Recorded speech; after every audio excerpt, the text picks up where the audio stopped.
That droplet weeping from this cow's hoof is causing an immense amount of pain, and in this video we are going to discover what lies beneath.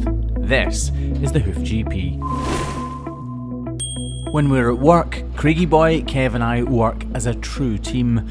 Part of Kev's duties are to see how cows are walking on the way down the race.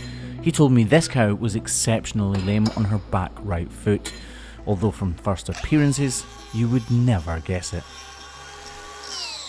Because of Kev's heads up, I'm not in the least bit surprised to see this. A droplet of pus oozing from this cow's white line.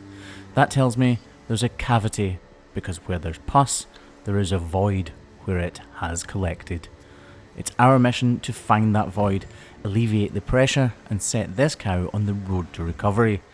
Although when it comes to this hoof, it takes a little longer to finally open up and see the true extent of what lies beneath.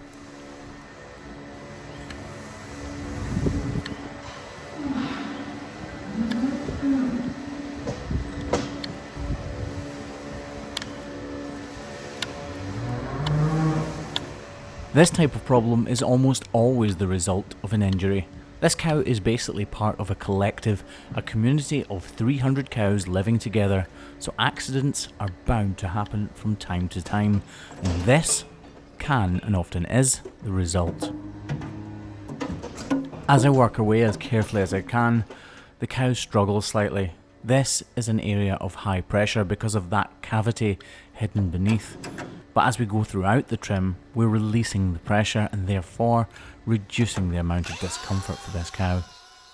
We're going to track this black dot all the way back to its origin, so just keep your eyes on where that black dot was, because we are anything but finished. Experience tells me that what we have discovered so far and has actually disappeared, meaning the black dot, is not what's causing the majority of this cow's pain. There is much more for us to discover underneath the layers of hoof horn, which still appear to be intact.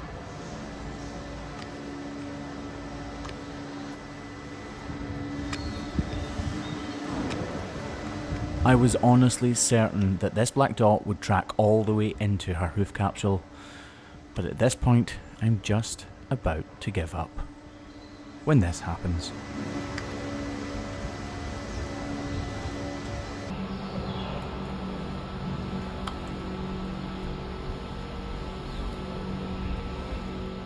I was completely serious when I said I was just about to give up.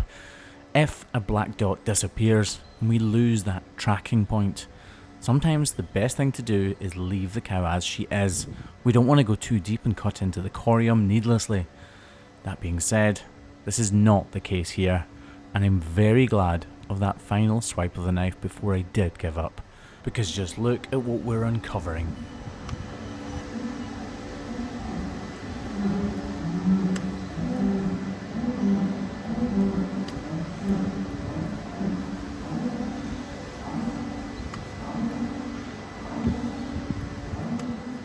This is me stripping away the hoof horn from the delicate corium below. The corium is that kind of greyish part you can see at the heart of this problem, and if we even touch it with the back of our knife, it'll bleed. It's an exceptionally delicate part of the anatomy, and if we were to cut into it deeply, its ability to construct and grow horn would be seriously impaired. So we're as careful as we possibly can be, but as I said before, even touching it causes it to bleed.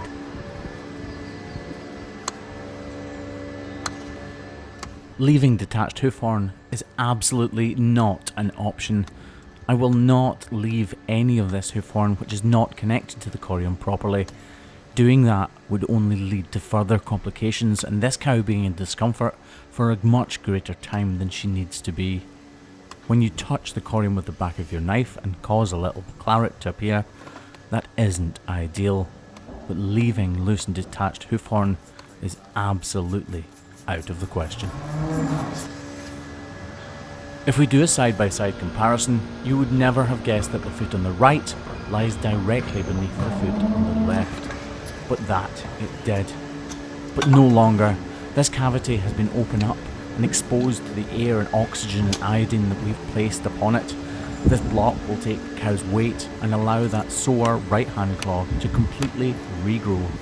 This cow will be much more comfortable almost instantly. Thank you for watching the Hoof GP.